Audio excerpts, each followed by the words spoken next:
Hannah. So this week was really cool, learning about all different aspects about returning to or transition to practice and cognitive thinking.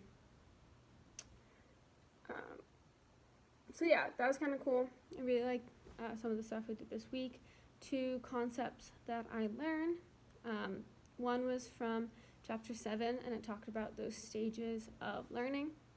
I thought that was really cool how the transition from what you're specifically looking at stage 1, it could be just the simple signs and symptoms at that time was presented, to when it moves through stage 2, where it's more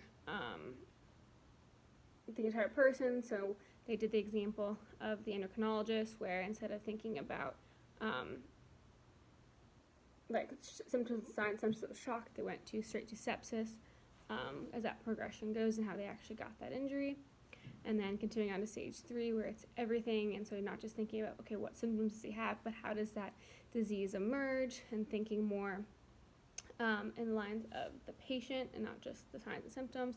And then lastly to stage 4, when you can take all those cases that you've learned in the past and actually apply them onto what you do next, or how you can learn from this in the next case. And I think we do that a lot in athletic training. Think about when we were freshmen in stage 1, you just kind of watched and saw different things, and okay, that's where you put ice, and then transition through those stages until now we're at stage 4, where we can see different cases, see different situations, react to them, and then go back and think and reflect. I could do this better. Or even you see different odds, different signs and symptoms of something, and because we've experienced it, we can say, I've seen this before. I know that is X, Y, and Z injury.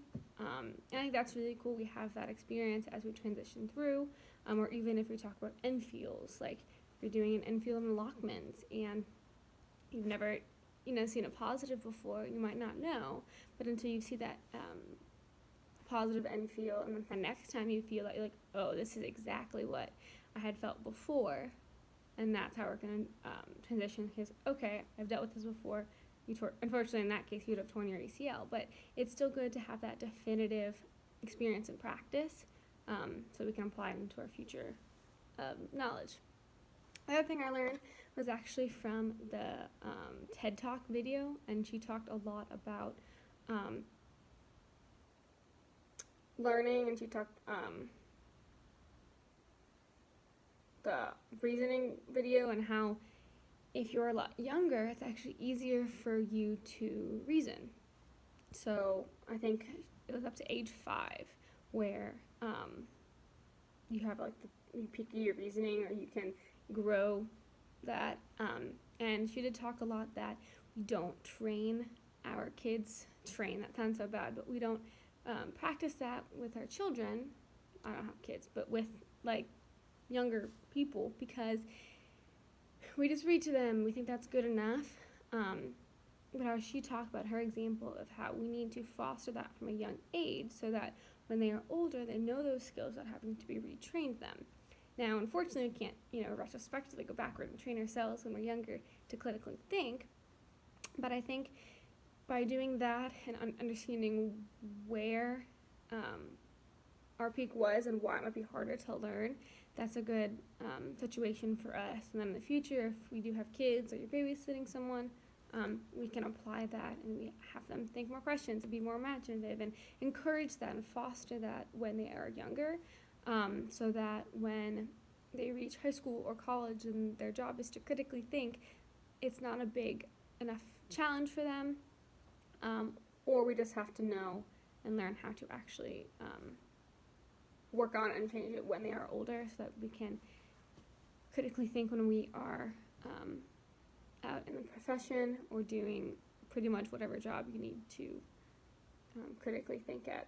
So I thought that was really cool, and I think that might not impact my future as an athletic trainer, but maybe as a parent or an aunt, I could think about that to encourage those kids to critically think when they are younger, to help them in their future as well, and also understand if I am an educator, maybe understand why kids are struggling a little bit more with critically thinking. If they've never, come from that background where their kids' parents never read to them or didn't have that experience, you have a little more understanding of, okay, this is why you're challenging so hard, so let's work a little bit harder with you so you can continue to do this. So, not a lot of questions. The only thing I have, and it's kind of within the transition to practice report, is I did talk about kind of the age thing, and I'm not trying to think of solutions, and you can talk about people look down, and you can talk about confidence and being aware of yourself, but I didn't know if you had any other suggestions for that, because it's not something I can change. I just don't know how to combat someone looking down at you because you're younger and I'm short and a female. We can always change the profession, but I feel like any person in it as a new profession is going to feel that same way. I don't know how to combat that exactly. And I talked about confidence, and I talked about what you wear and how you present yourself can make a big difference. But what if that's not enough? So that's kind of more of a personal question. But I thought the whole thing was really cool. So